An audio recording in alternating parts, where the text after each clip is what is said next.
सभी भोजपुरिया श्रोता के हम राहुल चौबे हाथ जोड़ के प्रणाम करता नहीं भैया।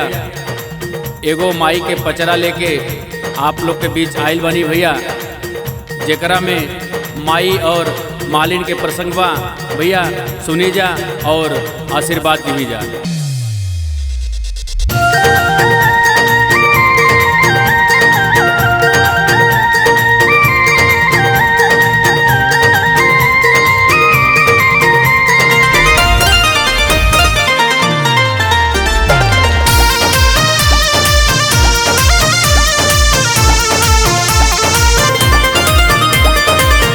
निमिया के डाढ़ी मैया मोरी नावली झूलनवा हो कि झूली रे झूली ना।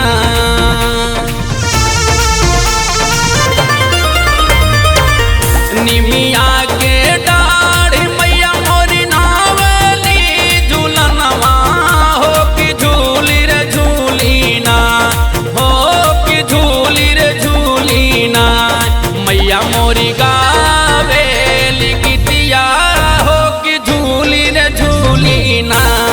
मैया मोरी गावेली गिटिया हो कि झूली रे झूली ना।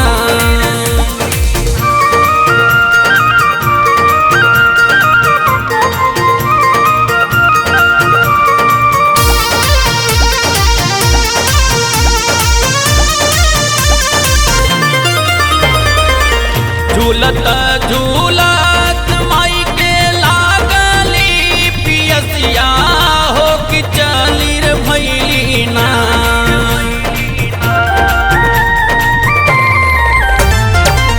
झूलत झूलत माई के लागली पियसिया हो कि चली रे भैली ना, हो कि चली रे भैली ना।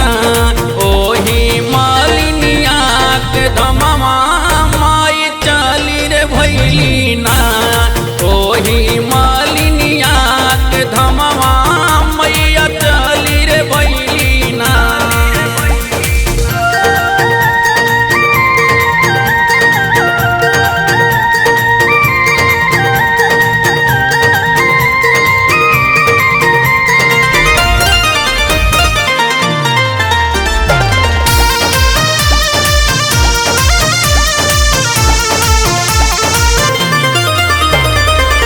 सूतल बाड़ू की जागल है मलिनिया हो कि बूंद एक ना।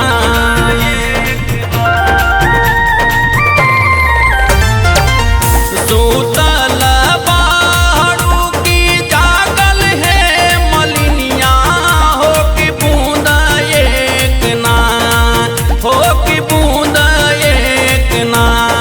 मालिन पानिया पियव तू हो कि बूंद एक ना।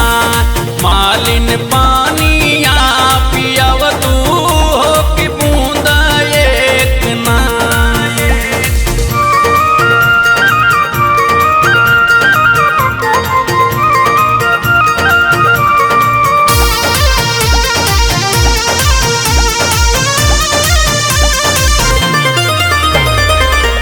कैसे के पानिया पियाई मोरी मैया हो कि मोरी गोदीना।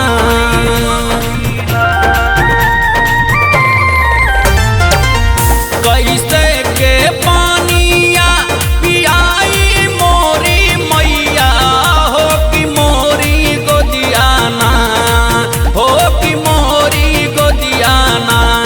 पाड़े बालका नादान हो कि मोरी गोदियाना। पाड़े बालका नादान हो कि मोरी गोदियाना।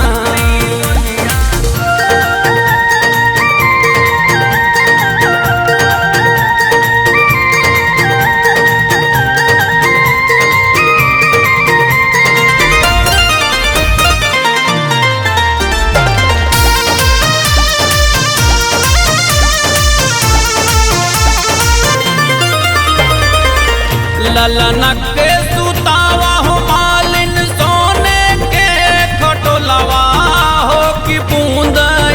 एक ना।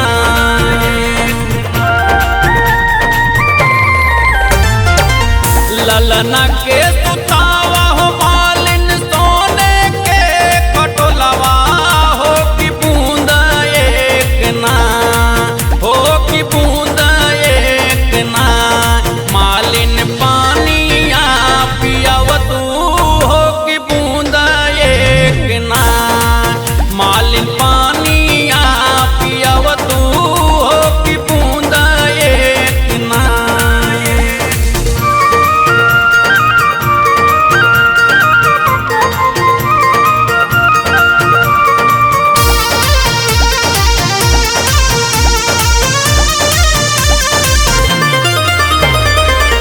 जैसे जैसे मालिन तू हमके जुड़वलू हो कि ओइसे ओइसे ना।